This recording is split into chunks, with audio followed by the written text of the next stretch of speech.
Opinions and stories around the game we love, told by your favorite storytellers. Stay up to date with all things cricket. Subscribe to Cricbuzz's YouTube channel and press that bell icon now.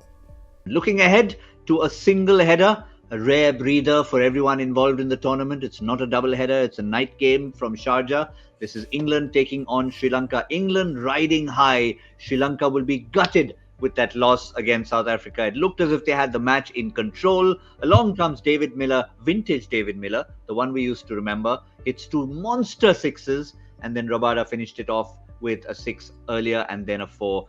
DK, starting with Sri Lanka, I mean, they will have to quickly turn around and recover from that because they've done a few things right in the tournament, but they've just lost at that crucial stage. Yeah, I feel sad for Sri Lanka. I think they played some really good cricket, solid cricket. They chased down 170 in Sharjah against Bangladesh. They've done really well for themselves. Just almost crossed the line, but South Africa somehow pipped them at the post in the last game.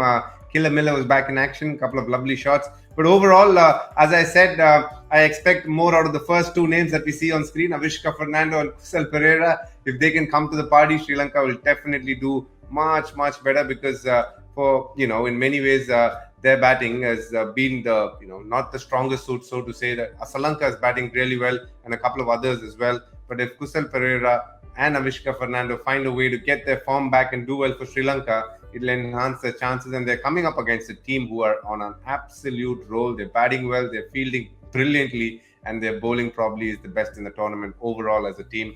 So they have a lot to compete against, and it'll be very interesting to see where they stand against a solid England team.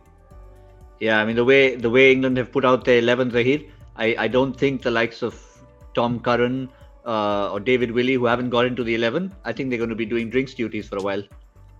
Well, this team has not been challenged in this tournament so far, isn't it? I thought Australia game to a certain degree with Mitchell Stark's form coming back, Pat Cummins, Josh Hazelwood, maybe Zampa.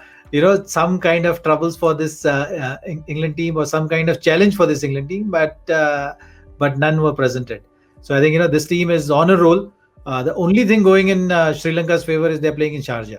So Sharjah is not ideal kind of a pitch to just go and keep on playing that kind of cricket. So we'll have to see how England team adapts, how their batters adapt to this condition.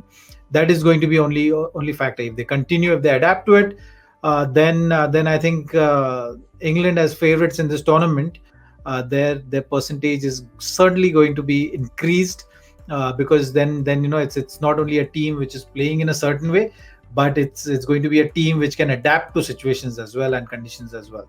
So that's the lens I'm bringing out for tomorrow's game. I want to see England closely, that how they adapt to the conditions, and from Sri Lanka's point of view, I think their batting has shown that intent. That's the way they've won that game was through batting. Bowling has been on and off for them. So from their point of view, Chamira needs to come to the party. Lahiru Kumara is still inexperienced, I would say.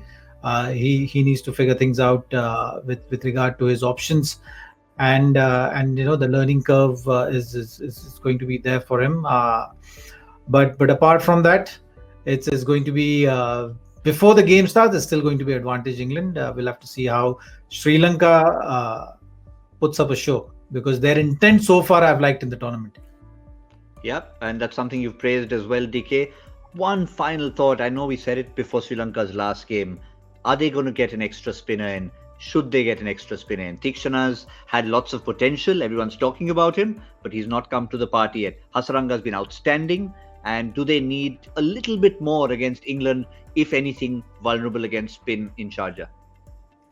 Yeah, I think it's always a toss-up between Akila Dhananjaya and Theekshana. And Theekshana has done well in the group stages before the qualifiers that they played. He did well against, obviously, associate nations. But, when I saw him bowling against South Africa, I wasn't that impressed because he was bowling slightly short. They were playing him a lot of the back foot. He wasn't brave enough to bowl it slightly fuller to get them to play a shot and get a wicket. He was rather defensive with his methodology, which is fine if but in a low scoring total, sometimes you have to be brave enough to get your variations and bowl that bit fuller, so that the batsman has to hit a shot more of the front foot than of the back foot, because on a slow wicket it's easier to play off the back foot. Anyways, without getting too technical, Akila Dhananjaya is the only option, and hopefully if he gets a game in, it'll be good to watch as well. He's somebody who can bowl off spin, and he's got the ability to bowl a leg spin as well. So it'll be interesting, though I really doubt it. I do think that Sri Lanka will stick to the 11 that they played, knowing that they pushed South Africa and they would like to do the same to England. But I do think England is in the driving seat, starting in Sharjah.